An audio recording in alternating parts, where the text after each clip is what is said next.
2006 жылы Ақбұлақ бағдарламасы басталған болатын. Маңғыстау облысы бойынша ең бірінші осы Жармыш ауылына тартылды. Сол 80 миллионның үстінде қаржы қаралып, соған жасалған жұмыс.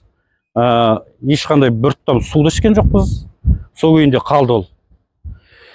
Одан келіп 2016 жылы екінші мәрте қайттан су тартып бастады.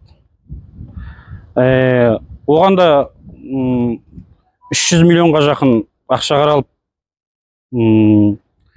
одан да ешқандай бір ауылдың бір 80 үй дейікші, жақсы 80 үй сол сумен қамтылды. Оның қазір 50 су ішіп отыр. Жалпы Жармышта 300-дің үстінде үй бар. 2000-нан астам тұрғыны бар. Соным ол судан да қайыр көрген жоқпыз. Негізі осы 9-шы айда су біту керек, тапсырылу керек еді. Енді жылдың бұл соңы келесі жылға дейін бітетін түрі жоқ. Судың әлі 50% біткен жоқ әлі. Тек линиясының бір 80% тартылған шығар. Одан кейінгі әлі скважин қазылу керек. Сосын 500 тонналық резервуар бар, общий 1000 тонналық. Ол екеуі де жарамсыз. Ол екеуін жасау керек. Бұл резервуарлар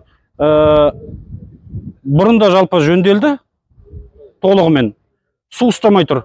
Осыны кіргізет, шығарат, сонымен арпалысып жатыр. Резервуардың мәселесі сондай болып тұр. Оның бәрін жасауға бұл Көлсайдың әзір уақыты жетпейді, тапсыратын уақытына. Сондай мәселе. Сосын енді қазір Көлсайдың қазіргі мердігер мекеменің айтуы, олар мемлекеттен ақша бөлінбей жатыр дейді. Егер мемлекеттен ақша бөлінбейтін болса, ол тендерді қалай алып тұр?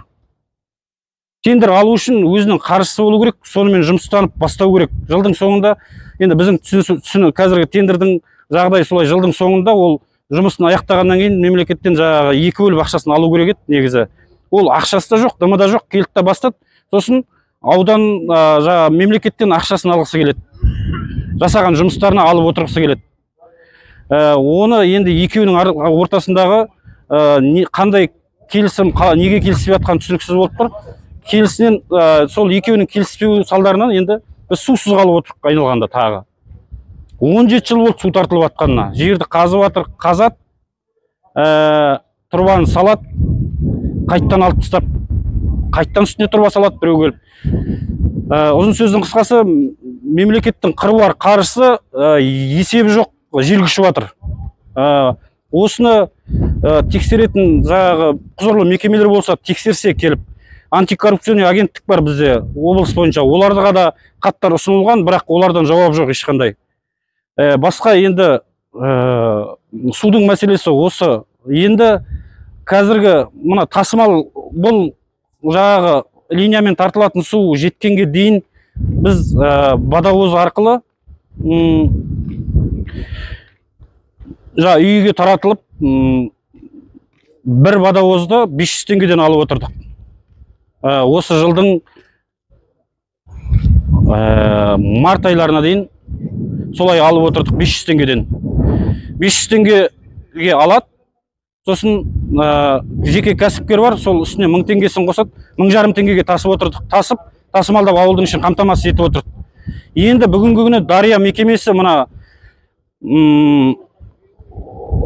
сумен қамтамасыз ететін мемлекеттік мекеме, Дария мекемесі, сол бағаны орынсыз көтеріп, манағы жеке кәсіпкерді алып тастады. Өзінің 2 ескі водовозы бар еді, оның біреуі жарамсыз, бір водовоз қазір жүріп жүреді. Ол үлгермейтін болғасын, мынандай техниканы, міне КамАЗ техника, 12 тонналық КамАЗ техниканы 3 қазір естіп отыр, 3-4 күнге Маңғыстау мұнайгаздан алдырып отыр деген енді нақты ақпарат емес.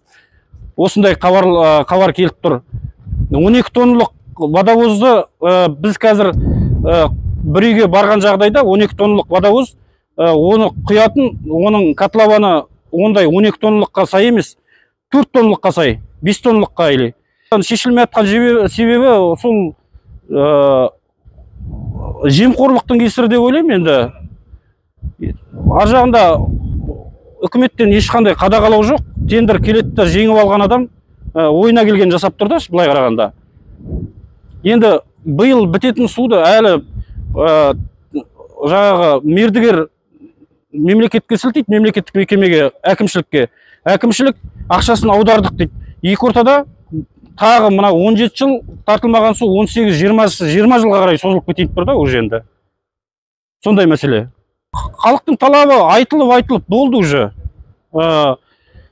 Айтып отырмын, 17 жыл жазылмаған жер жоқ, айтылмаған адам жоқ. Облыстың әкімі келеді, ауданның әкімі келеді, бәріне де айтылып жатыр, ешқандай нәтиже жоқ. Тартылады дейді, жасаймыз дейді. Осылай мердігер келіп жеңіп алып келеді, аяқсыз қалады бәрі. Сондай жағдай. 3-4 айлықта осы Ниязовтың өзі де келген. Осылай мына ауыз су толық ауылға жеткенге дейін, линиямен тартылып жеткенге дейін баға ешқандай көтерілмейді, тарифтер ешқандай қозғалмайды, баяғы 500 теңгеден ала бересіңдер деп өзі уәде беріп кеткен. Оны бірақ Дария тыңдамай отыр ма, әлде өздерінің арасында түсінбестік бар ма? Екі ортада мына ауыл тұрғындары зардап шегіп тұр да. Бағаның негізсіз көтерілуі.